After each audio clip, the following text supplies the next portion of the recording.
District of Conservation is sponsored by the Committee for a Constructive Tomorrow, better known as CFACT. To learn more about our sponsor, head over to cfact.org. Thanks for listening to the program. Welcome to District of Conservation. I'm your host, Gabriella Hoffman. This podcast offers a sober examination into all things hunting, fishing, shooting sports, energy, environment, and the public policy surrounding it. And this podcast also specializes in original interviews that you won't hear elsewhere.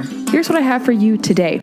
I just returned from Congress sitting in on a committee markup in energy and commerce for 14 bills to promote energy abundance and affordability. And that was really interesting to witness. I've, of course, spoken before Congress. I've testified once in a very unrelated area to energy and conservation, but hopefully we'll get the opportunity to do so in the future. And I submitted a couple letters in support of bills, on behalf of my workplace, Independent Women's Forum, separate of the podcast. But I wanted to let you know that this podcast is coming later because I had to focus on that.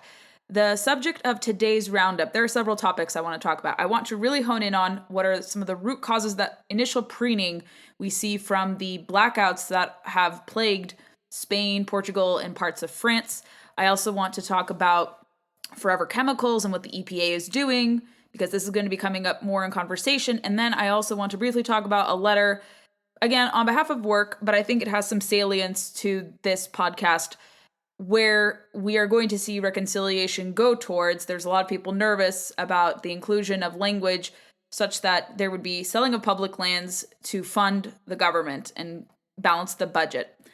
I think a better route and a more feasible route, and something that's not a trial balloon, would be repealing the Inflation Reduction Act, green subsidies, and using that repeal to fund tax cuts permanently. And I signed on to a letter with Americans for Tax Reform, and I'll read that letter for you. But those are three topics I'm going to be covering today. Spain, Portugal, and parts of France go dark. Spain's government is run by a socialist. You should take that into consideration. Spain is also part of the European Union, and most of the countries are yoked to the Green New Deal, really, really beholden to that principle. So I want you to think that through and consider this when I'm talking about the problems with what happened in Spain, and then it trickled into Portugal and parts of France. So Spain has a socialist government. Central planners don't have a good track record with energy. There's a lot of shortages, rationing, and the like, and the grid is unstable. So thinking historically speaking, anytime socialists run governments, this is to be partly happening. No one has really talked about that, but Spain does have a socialist government. This is mismanagement that is typical of such a government. And then, of course, Spain, much like Western Europe and not so much Eastern Europe, is really gung-ho about net zero and fulfilling these dictates to decarbonize their grid, to decarbonize society, by abiding by this. But most European countries, even by conservative estimates and even by analysis from the EU, and people who want this very flawed policy to succeed, have said that you will never be able to achieve in the long term these Green Deal goals, because ironically, still Europe is relying on Russian oil and gas while trying to pursue a path of decarbonization, which makes no sense. A lot of European countries have shrugged off natural gas, nuclear, Spain included. This is building up to what point I'm trying to hone in on Spain. Spain also announced not too long ago they're going to be getting rid of their nuclear plants, phasing those out like Germany has. Why would a country foolishly pursue an energy policy like this, where you're getting rid of nuclear energy, which is the most reliable baseload power in existence, and when it works perfectly fine, it's really affordable and cheap? So they're getting rid of their nuclear fleet, and they just went 100% renewables. This is the point I'm trying to draw home. So Spain went 100% renewables on April 16th, just not long ago, within the last few weeks. And this is according to PV Magazine. Spain hits first weekday of 100% renewable power on national grid. Spain's grid ran entirely on renewable energy for the first time on April 16th, with wind, solar, and hydro meeting all peninsular electricity demand during a weekday. 5 days later, solar set a new record, generating 20,000 plus megawatts of instantaneous power, covering 78.6% of demand and nearly 62% of grid mix. I want to report what that mix and what that demand was ahead of the blackouts. This is from Javier Blas. He is the energy and commodities columnist at Bloomberg, and I like reading what he has to say. I think he has a clear idea of energy policy. He still believes, like a lot of people in this space, sadly in media, that there is an energy transition happening. And I don't believe that's the case, because the only transitioning that is happening is to energy realism and pivoting away from unreliable solar and wind, for instance, but more on that shortly. But he noted that before the outage hit in Spain, Spain was running its grid with very little dispatchable spinning generation, and therefore no much inertia.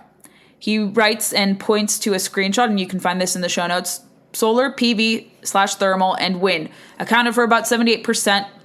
Nuclear was about 12%. Cogeneration, 5%. Gas-fired, less than 3%. Less than 1 gigawatt of power, as he mentions. And that was according to 12:30 p.m. local time in Spain, dated April 28th. He also makes another interesting observation, declaring boldly that, let's call it, the first big blackout of the green electricity era. Below my notes from the show conference call the Spain grid operator held earlier today with reporters. I will add extra information from my initial post with a corrected location. So in his highlights, again, I will be linking to his tweets. The Spanish grid suffers highlighted an event akin to a loss of generation in the country's southwest. It was, quote, very likely, end quote, that the generation affected was solar, but grid officials cautioned they couldn't say for certain yet. However, about 1.5 seconds later, the second event, akin to another loss of generation in Spain, hits the grid, further destabilizing it. And then they say another 3.5 seconds later, the instability of the Iberian Peninsula grid reaches a level that interrupts the border interconnectors between Spain and France. At maximum capacity, 2.5 gigawatts can flow through them. Immediately after a massive loss of renewable generation hits the grid, officials didn't say why such a loss of renewables production occurred. At its worst point, generation in Spain plunges to zero. Initial data on Monday suggested 10 gigawatt remained compared to about 25 gigawatts before the blackout, but the grid said on Tuesday the actual level fell to zero. How is that not a failure of solar and wind? So obviously technology not ready for prime time. This is not to own Spain and Europe. I like a lot of people in Europe, and I empathize with Europeans who have to deal with this net zero nonsense because it makes their quality of life diminished. It's not good if they have to be subjected to this. But the betters that be in Spain's socialist government and those in Brussels, in the EU, maybe except with some recent softening of some ESG regulations and perhaps some peeling back of the Green Deal because it needs to be peeled back. It's a very, very flawed policy. The United States was almost on this path. Had we continued with Kamala Harris as president, we would have been on a similar path like this, where Biden was very keen on stacking the grid with unreliable energy. Spain is like maybe 10 to 15 years ahead of us of what could have been had we not reversed course, had the Trump administration not come in. And so you read this gentleman from Bloomberg, who is not really conservative. I wouldn't call him a conservative. I wouldn't call him a oil and gas apologist. And he even noted and acknowledged that this is the first green electricity blackout of its kind. And we will see more of this. And California has experienced some semblance of this. Texas had their own fumbling of this during that 2021 winter storm where too much of wind was shored up. And it led to days without power, days of Texans without having sufficient power. And now Texas, several years later, has said we're going to be scaling up natural gas plants and nuclear, recognizing that mistake. So when you don't have reliable baseload power, this is a consequence. And sadly, Spain and the rest of Europe is going to learn that if you shut down your nuclear plants, which are the most reliable plants out there, working 93% of the year, and you stack the grid with unreliable power, solar and wind, which only work 25 and 35% of the year respectively, according to data from our own federal government here in the United States. Of course, this is to be expected. It's not a laughing matter, and yes, we joke here in the United States about Europe's perils with green energy and the like, and I think this is where the Trump administration can come in and say, hey, look at our policies, Europe. And I think there's still a value to working with Europe over, let's say, China, Russia, and Iran. Let's be honest. I think we can convince a lot of Europe, especially Central and Eastern Europe, to adopt our energy policies, adopt our posturing. We do see places like Poland, Lithuania, the rest of the Baltics, Czech Republic, and others doing that. There is a lot of deviation and there's a lot of independence, surprisingly, within the EU, even though they have the goal of wanting to be European.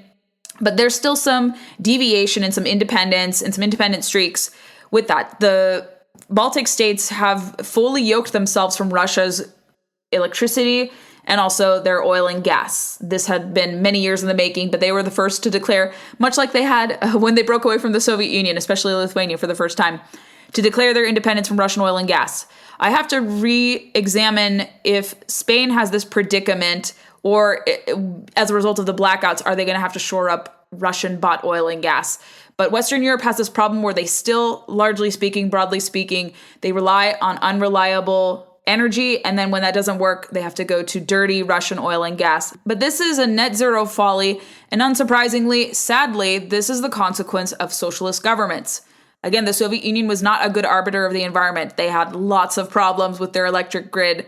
People didn't get basic power for much of the Soviet Union, and they had a very poor environmental track record. So socialists don't know how to tend to the environment, and they foolishly offload power that is actually dispatchable, reliable, and cheap in the long run, such as nuclear plants. I'm going to talk more about this case study on Newsmax tomorrow at 6:30.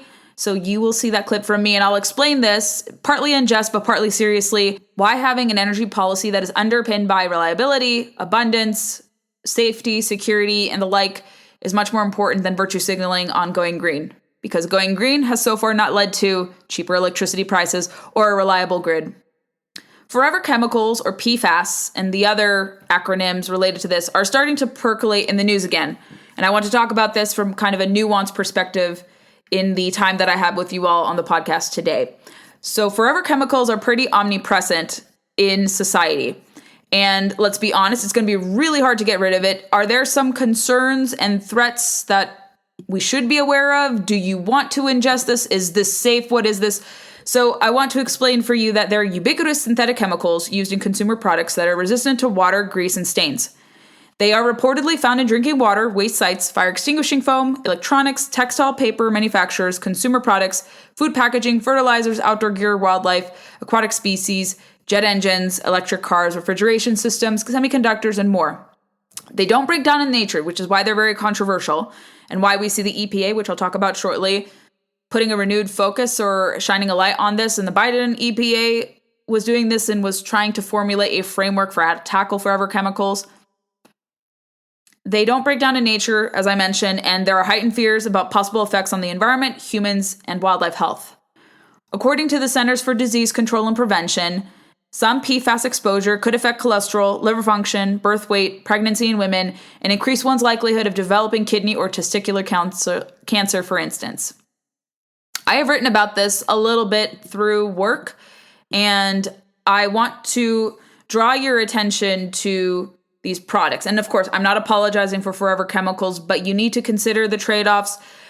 Is there much science known to this? Like, yes, we've been told and are supposed to have heightened fears about this, but I want you to consider both perspectives. And again, it's not an endorsement of one or another, but we need to educate ourselves properly on this subject before, let's say, creating a framework. Overregulating does it lead to a lower quality of life? Do we just tackle some forever chemicals, things that are ingested or more readily available, versus products you don't use and consume very frequently? So they have been around since the 1940s, and they are used frequently because of their resistance to grease, water, oil, and heat. They are found in fabrics, cleaning products, paint, and more. They are limited use in cookware, food packaging, and food processing equipment. They're also found in makeup. And while the EPA has raised caution about these ingredients, it also concedes that certain risks are too difficult to study. This is from my Washington Examiner article in 22. And I cautioned the Biden administration at the time to be prudent to consult available government data before making hasty decisions. Where I think there could be an overreaction to forever chemicals, and I will read for you what this administration, the Trump administration's plan for this, is environmentalists, especially anti-hunters, anti-anglers, would use forever chemicals as a scapegoat to restrict hunting and fishing. And I'm going to explain why. I've talked about this before, but it's really important to hit home, and I'm going to do that again. I'm going to hit home here about why I think going overboard with overregulation of forever chemicals could lead to lost hunting and fishing opportunities. And I also included in this article, what are the precautions you take in the event that something contains a high dose of forever chemicals? I want to lower the temperature. I lowered the temperature in my piece when I was writing about this a few years ago. So the Associated Press a few years ago had a report warning that chemical traces in deer and trout prompted some state wildlife agencies, mainly in Maine and Michigan, to enact do not eat advisories. I asked the question, is this fear warranted? Due to insufficient data available to support these measures, anglers and hunters should hang up their rods and firearms this season, at the time that I wrote this. Some wildlife agencies have already implemented PFAS testing regimes to examine deer muscle and liver samples. A 2019 study from the New Hampshire Game and Fish and Game Association concluded, quote, no PFAS chemicals were detected in any of the muscle tissue samples tested, suggesting venison consumption likely represents a low risk to PFAS exposure, so don't eat liver. The same study only cautioned against Granite State hunters consuming deer liver since it's a filtering organ that contains contaminants. Otherwise, conservationists already exercise caution in the field and know the risks associated with consuming wild game and fish that might be infected with something. The American Sport Fishing Association similarly published a fact sheet on PFAS, saying that there's insufficient data so far to determine risk thresholds for exposure through fish consumption, as well as on PFAS concentration in various freshwater species in the U.S. So are some environmentalists using this to stop hunting and fishing? Are they finding a creative loophole or creative tactic and method to discourage this, tying it with a supposed public health threat, public health emergency, and then declare hunting and fishing no longer can happen because of these perceived fears? There's also forever chemicals in popular waders. Most of the waders we use that are very expensive, even with so-called forever chemical particles, you're not wearing your waders every day unless you're a guide. And again, a lot has to be studied still about wearing something frequently and, consuming products or food items or water bottles that contain forever chemicals has been thoroughly studied. Are we going to find out more information? Do we need to be rash? Either way. But even your waders are being targeted and other outdoor gear. And the downside to this, if there were to be a onerous regulation or blanket regulation on this, is that it would make manufacturing of waders, for instance, and other sporting gear extremely expensive. The alternatives, you can't avoid using petroleum byproducts either. So partly some people are doing this because there is a tie into fossil fuels and they don't like this as well. If that's it, is that the reason for the heightened fear? Because, oh no, petroleum byproducts, so bad.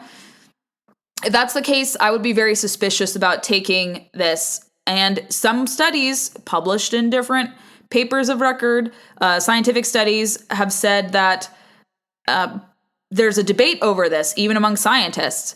One scientist, Ole John Nelson, in 2023 said, forever chemicals don't ban the harmless ones. And according to a Guardian report of this month, Trump officials quietly moved to reverse bans on toxic forever chemicals.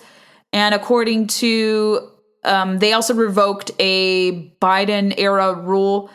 The Office of Management and Budget withdrew the EPA's proposed rule on Clean Water Act effluent limitation guidelines and standards for PFAS manufacturers under organic chemicals, plastics, synthetic fibers, point source category, and it related to an executive order for regulatory freeze pending review as the rule wasn't finalized. And what is the new EPA posture for this, or the Trump administration posture in this? In this suite of actions, this is dated April 28th of this month, Administrator Zeldin announced a long list that included in part the designation of an agency lead for PFAS, the creation of effluent limitation guidelines for certain PFAS to stop these forever chemicals from entering drinking water systems, and initiatives to engage with Congress and industry to establish a clear liability framework that ensures the polluter pays and passive receivers are protected. As part of his Powering the Great American Comeback initiative, EPA's work in this space will advance Pillar 1, clean air, land, and water for every American, and Pillar 3, permitting reform, cooperative federalism, and cross-agency partnership. And Zeldin is quoted as saying, I have long been concerned about PFAS and the efforts to help states and communities dealing with legacy contamination in their backyards. With today's announcement, we are tackling PFAS from all of EPA's program offices, advancing research testing, stopping PFAS from getting into drinking water systems, holding polluters accountable, and providing certainty for passive receivers. This is just the start of the work we will do on PFAS to ensure Americans have the cleanest air, land, and water. This framework is guided by the following principles according to the EPA: strengthening the science, fulfilling statutory obligations, and enhancing communication and building partnerships. With this approach, the EPA will provide the foundation and investment necessary for a toolbox to help states and communities dealing with PFAS contamination. This list is the first, but not the last, of all the decisions and actions EPA will take to address PFAS over the course of the Trump administration. There will be more to come in the future across EPA program offices to help communities impacted by PFAS contamination. They want to strengthen the science, and that includes designating an agency lead for PFAS to better align and manage PFAS efforts across agency programs, implement a PFAS testing strategy under Toxic Substances Control Act Section 4 to seek scientific information informed by hazardous characteristics and exposure pathways, launch additional efforts on air related to PFAS info collection and measurement techniques related to air emissions, identify and address available information gaps where not all PFAS can be measured and controlled, provide more frequent updates to PFAS destruction disposal guidance, changing from every 3 years to annually as EPA continues to assess the effectiveness of available treatment technologies, ramp up development of testing methods to improve detection and strategies to address PFAS.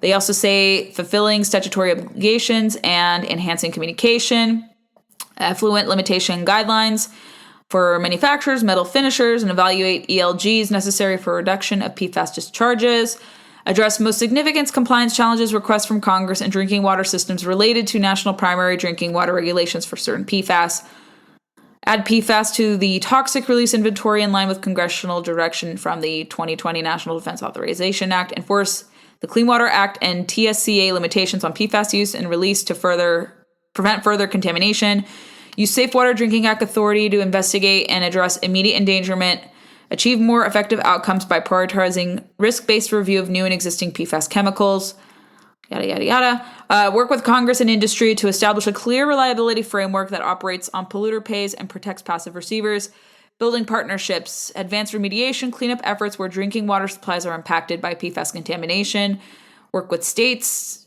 to assess risks of PFAS contamination and development of analytical and risk assessment tools, finish public comment period for biosolids, provide assistance to states and tribes on enforcement efforts, review and evaluate any pending state air petitions, and more. So you can review this for yourself. And actually, I do recall that this is not just one and done. This was previously tackled under the first Trump administration through their PFAS action plan. They claimed that the plan responded to extensive public interest and input the agency received and represented.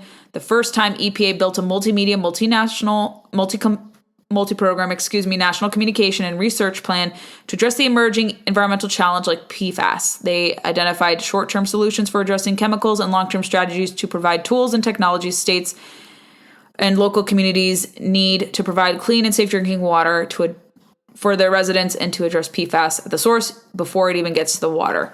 So this is a more limited framework than I think the Biden administration had. So I think if it's drinking water, which is the most problematic and where contaminants are largely present, I don't think there is opposition to that. That seems reasonable.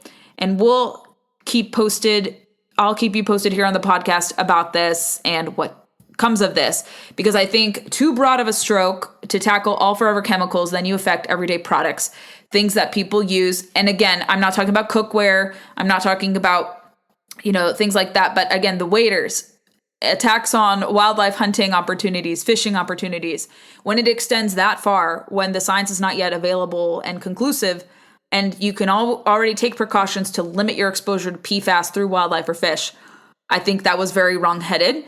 Perhaps this framework is going to be more reasonable, like what they did out in the first administration. So I'm going to be waiting and seeing here in this regard. Last topic for today, briefly, I touched upon this before, but a letter that myself and a couple other organizations that represent kind of free market interests and reasonable energy policies signed onto a letter from the Americans for Tax Reform, calling and expanding rather from a tax foundation study finding ways to permanently fund tax cuts, the 2017 Tax Cuts and Jobs Act, with a thing passed by reconciliation under the Biden administration, the Inflation Reduction Act, which is hardly inflation reducing, it was inflation inducing, and specifically to the point of the green subsidies. What did our letter highlight? What did it call for? Why did I sign on to this? I'm going to explain in detail why. So originally, the GOA had calculated the cost of Inflation Reduction Act subsidies would be $370 billion. A very big number, but as it turns out, these subsidies do not have a ceiling. They increase in price. Another estimate had pointed to them ultimately increasing to $1 trillion. And the CATO Institute, we're going to be talking to Joshua Laux, one of the co-authors of this very good study on the IRA green subsidies. If you keep them permanently in and not repealed, what is their price going to balloon to within the next few decades? They estimate it could go up to $4 trillion. It could balloon up that much. So I'll break down with Josh in tomorrow's special episode why that is a problem. But I want to read for you the letter and why I signed on to it. What were the particulars of the letter and why I think this is a more tactful approach than selling public lands. And like I said earlier in the show, it's a trial balloon, this selling of public lands to help pay off the debt and deficit. And it really obfuscates the problem, which is entitlement spending. And I'm going to do some more, I'd say, long form commentary on this. When we get closer to reconciliation, sometime the week of May 19th is when we expect a bill. But I will comment on that separate of this. But I think this is a better approach and agreeable approach that everyone, sportsmen, women, energy advocates, free market people will support. And I think it's going to be more achievable. This is what is being discussed in this conversation and all the reporting that is coming out, that this is not a trial balloon, but pairing tax cuts to being funded by, partially funded by at least, repeal of the IRA, which was inflation inducing, not inflation reducing. And then you saw wind and solar and other so-called clean energy derivatives nearly collapse, even with the help of green subsidies, because they can't credibly compete in the market. So this is what the content of the letter says. As the cost of the IRA's market distorting energy subsidies accelerates, Congress can put an end to bad policy while delivering tax cuts to all Americans. What the letter notes is failure from Congress to pass tax cuts would result in the expiration of several Tax Cut Job Act provisions, leading to the largest tax increase in American history. The standard deduction, claimed by 90% of Americans, would be halved. Family of four earning $80,000 plus would see almost a $1,700 tax hike, and more than 26 million small businesses would be hit with a nearly 44% tax rate hike. Further down in the letter, it is pointed out that the cost of the IRA's Green New Deal subsidies has become unsustainable. The IRA created or expanded several energy subsidy programs, 4 clean vehicle credits, residential clean energy credit, energy efficient home credit, clean hydrogen production credit, clean electricity production tax credit, advanced energy project credit, etc. When it was passed, the Joint Committee on Taxation and Congressional Budget Office, I was wrong, it was not GOA, it was CBO, the Congressional Budget Office, and Joint Committee on Taxation estimated that IRA subsidies would cost $370 billion over a 10-year window period. 2 years later, the CBO itself put the costs at over double at $786 billion. Worse, in April 2023, the Penn-Wharton budget model, which had initially estimated it would cost about $385 billion across 10 years, updated their estimate to over $1 trillion over 10 years for just the climate and energy provisions. As of last November, the U.S. Department of Treasury expenditures report estimated that IRA green credits would cost $1.16 trillion from 2025 to 2034. Most recently in March, the CATO Institute, Travis Fisher and Joshua Laux, like I said, Josh is coming on the show tomorrow, released a policy analysis, finding the upper bound cost of the green credits to be nearly $2 trillion over 10 years. I'll read further along, getting to the crux of this. Because repealing a credit doesn't necessarily raise what the credit costs, the Tax Foundation estimates that repealing the Green New Deal credits would raise $851 billion over the 2025 to 2034 budget window. The IRA's Green New Deal subsidies are bad policy. Green credits distort the market, threatening affordability, reliability, and innovation. They also overwhelmingly benefit the wealthy and blue states. This is so true. For example, this is me inserting some commentary as I continue to read through this. The EV credit, they always say every year when this is attempted, it's going to lead to more people buying electric vehicles. What ultimately happens is those making about $100,000 annually are the only beneficiaries of EV tax credit. It never spills over to people in lower income brackets. It's been tried before, will it be tried again? It doesn't work. For instance, the letter continues, massive subsidies for clean energy cause producers to create more electric supply than there is demand, artificially driving down the price of energy, making the market uneconomical for producers using other methods of electricity generation. Of course, while, quote, low prices, end quote, sound nice in the beginning, this distortion causes consistent and affordable energy generation producers to shut down. In the long run, we are left with less producers concentrated in wind and solar, which ultimately means higher prices for less reliable forms of energy. The massive subsidies for, quote, clean energy cause producers to create more electric supply than there is demand during certain hours of the day. That artificially drives down the price of energy at these times, undercutting the ability of reliable baseload and dispatchable generators to recoup costs. This distortion causes consistent and affordable energy generation producers to charge more and increasingly shut down altogether. In the long run, we are left with less available reliable power, as we saw in Spain and Portugal this week, which ultimately means higher prices for less reliable forms of energy. The subsidization of these existing technologies discourages people from exploring new innovative forms of energy generation, as producing clean energy is already so artificially lucrative. Such a heavy, one-sided incentive structure ultimately handicaps innovation. And again, it benefits largely upper income brackets. And the letter argues that these tax savings would be better spent ensuring low rates for Americans in all income brackets. More than 83% of current EV credits claim to go to tax filers with an annual income of $100,000 or more. This is perennial data. This is very typical of what the EV credits produce. Taxpayers with an annual income exceeding $1 million account for 8% of all credits claimed. This should come as no surprise given the sticker price of a new electric vehicle ranges about $40,000 to $80,000. Subsidizing luxury cars is targeted welfare for the wealthy. Furthermore, EV subsidies primarily benefit blue states. 8 of the top 10 states for EV sales are states represented by 2 Democratic senators. Of the 250,000 all-electric vehicles sold in the U.S. in 2020, according to data from the Alliance for Automotive Innovation, Californians alone accounted for 83,000 EV purchases. For comparison, West Virginia only had 195 EVs registered in 2020. The IRA Green New Deal subsidies are bad policy and are costing Americans exponentially more each day. In this way, their repeal would be ideal as both a way to bring parity to the U.S. energy sector and to pay for tax cuts for all Americans. We're going to break down with Josh on the podcast tomorrow what these individual credits are, what are the most egregious examples, if we're going to see a full repeal, a partial repeal of some of these credits, and more. So you have to be on the lookout for that episode. It's going to be a must listen.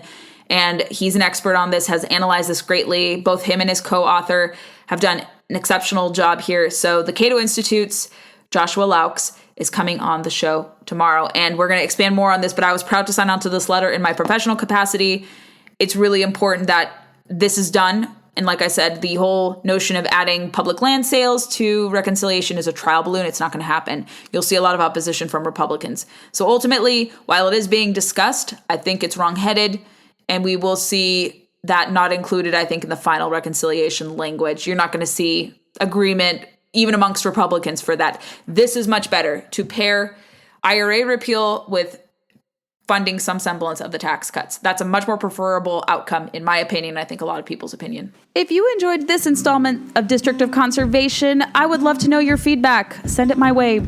Please be sure to leave us reviews on Apple, Spotify, or wherever podcasts are played, and also check us out on Facebook, Instagram, and Twitter to never miss a beat nor a guest announcement. Thanks so much for listening to District of Conservation. I hope you have a wonderful day, and please share the podcast to those who may be interested in learning more about these critical natural resources, environment, energy issues.